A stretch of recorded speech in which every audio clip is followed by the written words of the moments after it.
podrá dignamente engrandecer el beneficio de habernos dado el Señor por medio de su pueblo, el número loable de los profetas santos, donde la eterna sabiduría copiosamente derramó la gracia de la profecía, alumbrando a su iglesia con tantas luces que desde muy lejos comenzaron a señalarnos el sol de justicia y los rayos que había de dar en la ley de gracia con sus obras. Los dos grandes profetas, Isaías y Jeremías, fueron escogidos para evangelizarnos alta y dulcemente los misterios de la encarnación del Verbo, su nacimiento, vida y muerte. Isaías nos prometió que concebiría y pariría una virgen y nos daría un hijo que se llamaría Emmanuel, y que un pequeñuelo hijo nacería para nosotros y llevaría su imperio sobre su hombro. Y todo lo restante de la vida de Cristo lo anunció con tanta claridad que pareció su profecía evangelio. Jeremías dijo la novedad que Dios había de obrar con una mujer que tendría en su vientre un varón, que sólo podía ser Cristo, Dios y hombre perfecto. Y anunció su venta, pasión, oprobios y muerte. Suspensa y admirada quedo en la consideración de estos profetas. Pide Isaías que envíe el Señor el Cordero que ha de señorear al mundo, de la piedra del desierto al monte de la hija de Sión, porque este Cordero, que es el Verbo humanado, en cuanto a la divinidad, estaba en el desierto del cielo, que faltándole los hombres se llama desierto, y llamándose piedra por el asiento, firmeza y quietud eterna de que goza. El monte a donde pide que venga en lo místico es la Iglesia Santa, y primero María Santísima, hija de la visión de paz, que es Sión, y la interpone el profeta por medianera para obligar al Padre Eterno que envíe al Cordero su unigénito, porque en todo el resto del linaje humano no había quien le pudiese obligar tanto como haber de tener tal madre que le diese a este Cordero la piel y vellocino de su humanidad santísima. Y esto es lo que contiene aquella dulcísima oración y profecía de Isaías. Ezequiel también vio a esta Madre Virgen en la figura o metáfora de aquella puerta cerrada, en Ezequiel 44:2, que para solo el Dios de Israel estaría patente y ningún otro varón entraría por ella. Habacuc contempló a Cristo Señor nuestro en la cruz y con profundas palabras profetizó los misterios de la redención y los admirables efectos de la pasión y muerte de nuestro Redentor. Joel describe la tierra de las 12 tribus, figura de los 12 apóstoles que habían de ser cabezas de todos los hijos de la Iglesia. También anunció la venida del Espíritu Santo sobre los siervos y siervas del Muy Alto, señalando el tiempo de la venida y vida de Cristo. Y todos los demás profetas, por parte, la anunciaron, porque todo quiso el Altísimo quedase dicho y profetizado, y figurado tan de lejos y tan abundantemente, que todas estas obras admirables pudiesen testificar el amor y cuidado que tuvo Dios para con los hombres, y cómo enriqueció a su Iglesia. Y asimismo, para culpar y reprender nuestra tibieza, pues aquellos antiguos padres y profetas, solo con las sombras y figuras, se inflamaron en el divino amor e hicieron cánticos de alabanza y gloria para el Señor. Y nosotros, que tenemos la verdad y el día claro de la gracia, estamos sepultados en el olvido de tantos beneficios, y dejando la luz, buscamos las tinieblas. Capítulo 12. Cómo, habiéndose propagado el linaje humano, crecieron los clamores de los justos por la venida del Mesías, y también crecieron los pecados, y en esta noche de la antigua ley envió Dios al mundo 2 luceros que anunciasen la ley de gracia. Dilatóse en gran número la posteridad y linaje de Adán, multiplicándose los justos y los injustos. Los clamores de los santos por el Redentor, por el Reparador, y los delitos de los pecadores para desmerecer este beneficio. El pueblo del Altísimo y el triunfo del Verbo, que había de humanarse, estaban ya en las últimas disposiciones que la divina voluntad obraba en aquellos para venir el Mesías. Porque el reino del pecado en los hijos de perdición había dilatado su malicia casi hasta los últimos términos, y había llegado el tiempo oportuno del remedio. Habíase aumentado la corona y méritos de los justos, y los profetas y santos padres, con el júbilo de la divina luz, reconocían que se acercaba la salud y la presencia de su Redentor, y multiplicaban sus clamores, pidiendo a Dios se cumpliesen las profecías y promesas hechas a su pueblo.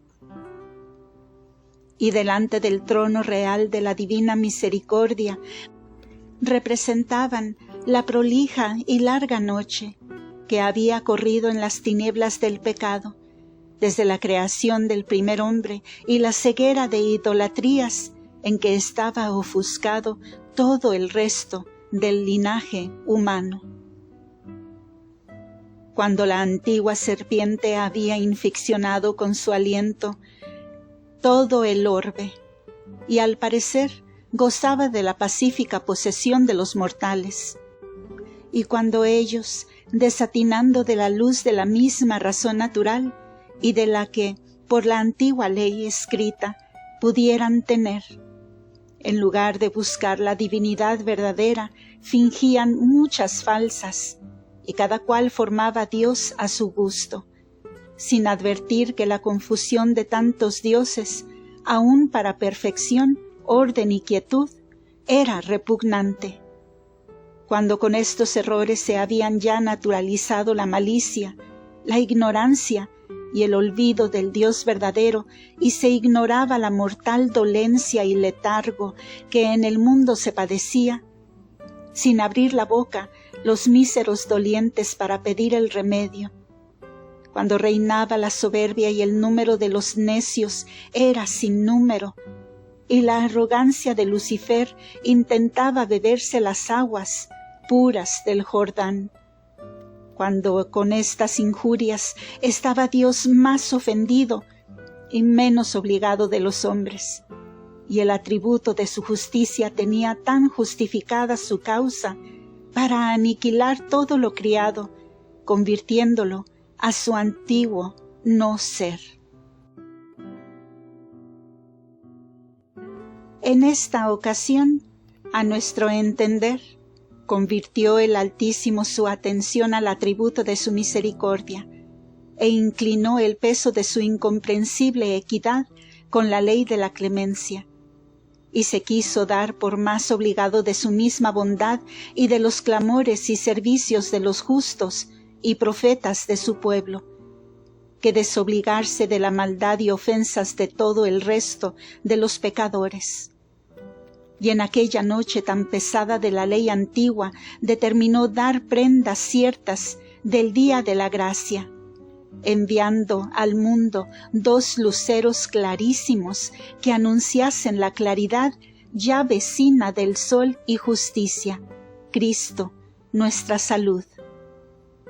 Estos fueron San Joaquín y Santa Ana, prevenidos y criados por la divina voluntad, para que fuesen hechos a medida de su corazón.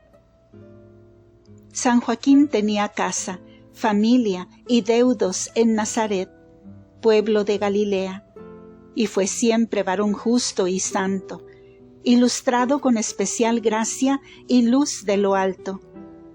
Tenía inteligencia de muchos misterios de las Escrituras y profetas antiguos, y con oración continua y fervorosa pedía a Dios el cumplimiento de sus promesas.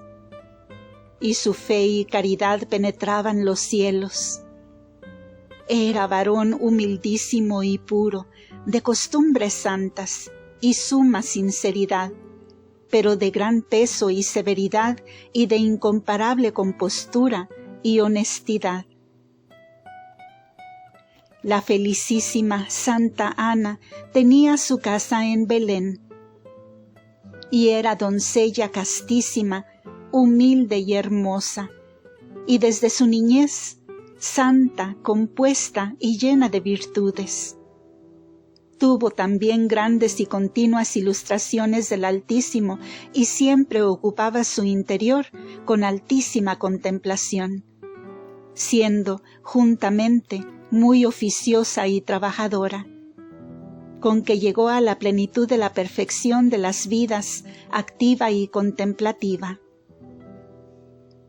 Tenía noticia infusa de las Escrituras divinas y profunda inteligencia de sus escondidos misterios y sacramentos, y en las virtudes infusas, fe, esperanza y caridad, fue incomparable. Con estos dones, prevenida, oraba continuamente por la venida del Mesías, y sus ruegos fueron tan aceptados al Señor para acelerar el paso, que singularmente le pudo responder había querido su corazón en uno de sus cabellos, pues sin duda alguna en apresurar la venida del Verbo tuvieron los merecimientos de Santa Ana altísimo lugar entre los santos del Viejo Testamento. Hizo también esta mujer fuerte oración fervorosa para que el Altísimo, en el estado del matrimonio, la diese compañía de esposo, que la ayudase a la guarda de la divina ley y testamento santo, y para ser perfecta en la observancia de sus preceptos. Y al mismo tiempo que Santa Ana pedía esto al Señor, ordenó su providencia que San Joaquín hiciese la misma oración, para que juntos fuesen presentadas estas dos peticiones en el tribunal de la Beatísima Trinidad, donde fueron oídas y despachadas. Y luego, por ordenación divina, se dispuso cómo Joaquín y Ana tomasen estado de matrimonio juntos y fuesen padres de la que había de ser madre del mismo Dios humanado. Y para ejecutar este decreto fue enviado el santo arcángel Gabriel, que se lo manifestase a los dos.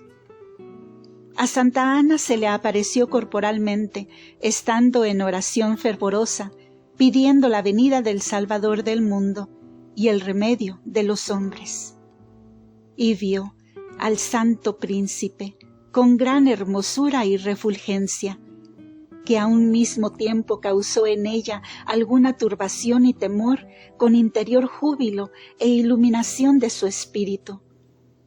Postróse la santa con profunda humildad para reverenciar al embajador del cielo, pero él la detuvo y confortó, como a depósito que había de ser del arca del verdadero maná, María Santísima, Madre del Verbo Eterno, porque ya este santo arcángel había conocido este misterio del Señor, cuando fue enviado con esta embajada, aunque entonces no lo conocieron los demás ángeles del cielo, porque a solo San Gabriel fue hecha esta revelación o iluminación inmediatamente del Señor.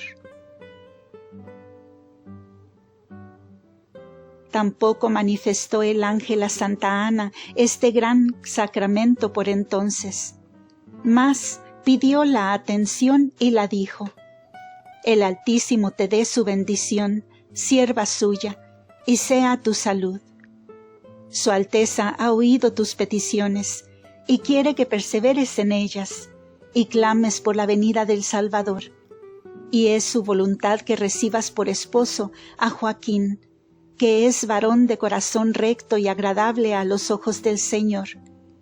Y con su compañía podrás perseverar en la observancia de su divina ley y servicio. Continúa tus oraciones y súplicas, y de tu parte no hagas otra diligencia, que el mismo Señor ordenará el cómo se ha de ejecutar. Y tú, camina por las sendas rectas de la justicia, y tu habitación interior siempre sea en las alturas. Y pide siempre por la venida del Mesías, y alégrate en el Señor, que es tu salud. Con esto desapareció el ángel, dejándola ilustrada en muchos misterios de las Escrituras, y confortada y renovada en su espíritu. A San Joaquín apareció y habló el arcángel, no corporalmente como a Santa Ana, pero en sueños. Apercibió el varón de Dios que le decía estas razones: Joaquín, bendito seas de la divina diestra del Altísimo.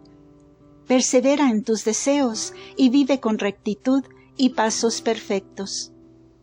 Voluntad del Señor es que recibas por tu esposa a Ana, que es alma a quien el Todopoderoso ha dado su bendición. Cuida de ella y estímala como prenda del Altísimo, y dale gracias a su majestad porque te la ha entregado. En virtud de estas divinas embajadas, pidió luego Joaquín por esposa a la castísima Ana, y se efectuó el casamiento, obedeciendo los dos a la divina disposición. Pero ninguno manifestó al otro el secreto de lo que les había sucedido hasta pasados algunos años, como diré en su lugar. Vivieron los dos santos esposos en Nazaret, procediendo y caminando por las justificaciones del Señor, y con rectitud y sinceridad dieron el lleno de las virtudes a sus obras, y se hicieron muy agradables y aceptos al Altísimo sin reprensión. De las rentas y frutos de su hacienda en cada año hacían 3 partes. La primera ofrecían al templo de Jerusalén para el culto del Señor. La segunda distribuían a los pobres. Y la tercera sustentaba su vida y familia decentemente. Y Dios les acrecentaba los bienes temporales, porque los expandían con tanta largueza y caridad. Vivían asimismo con inviolable paz y conformidad de ánimos, sin querella y sin rencilla alguna. Y la humildísima Ana vivía en todo sujeta y rendida a la voluntad de Joaquín. Y el varón de Dios, con la emulación santa de la misma humildad, se adelantaba a saber la voluntad de Santa Ana, confiando en ella su corazón, y no quedando frustrado, con que vivieron en tan perfecta caridad, que en su vida tuvieron diferencia en que el uno dejase de querer lo mismo que quería el otro. Mas, como congregados en el nombre del Señor, estaba su majestad con su temor santo en medio de ellos. Y el santo Joaquín cumplió y obedeció el mandamiento del ángel de que estimase a su esposa y tuviese cuidado de ella. Previno el Señor con bendiciones de dulzura a la santa matrona Ana, comunicándola altísimos dones de gracia y ciencia infusa, que la dispusiesen para la buena dicha que la aguardaba de ser madre de la que había de ser del mismo Señor.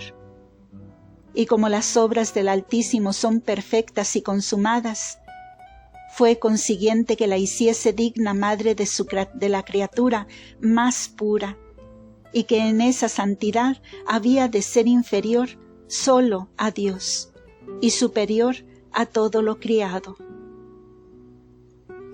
Pasaron estos santos casados 20 años juntos, sin sucesión de hijos, cosa que en aquella edad y pueblo se tenía por más infelicidad y desgracia, a cuya causa padecieron entre sus vecinos y conocidos muchos oprobios y desprecios, que los que no tenían hijos se reputaban como excluidos de tener parte en la venida del Mesías que esperaban. Pero el Altísimo, que por medio de esta humillación los quiso afligir y disponer para la gracia que les prevenía, les dio tolerancia y conformidad, para que sembrasen con lágrimas y oraciones el dichoso fruto que después habían de coger. Hicieron grandes peticiones de lo profundo de su corazón, teniendo para esto especial mandato de lo alto, y ofrecieron al Señor con voto expreso que si les daba hijos, consagrarían a su servicio en el templo el fruto que recibiesen de bendición. Y al hacer este ofrecimiento fue por especial impulso del Espíritu Santo, que ordenaba como antes de tener ser la que había de ser morada de su unigénito Hijo, fuese ofrecida y como entregada por sus padres al mismo Señor. Porque si antes de conocerla y tratarla no se obligaran con voto particular de ofrecerla al templo, viéndola después tan dulce y agradable criatura, no lo pudieran hacer con tanta prontitud por el vehemente amor que la tendrían. Y a nuestro modo de entender, con este ofrecimiento no sólo satisfacía el Señor a los celos que ya tenía de que su Madre Santísima estuviese por cuenta de otros, pero se entretenía su amor en la dilación de criarla. La historia continuará en el próximo audio. Gracias por escuchar.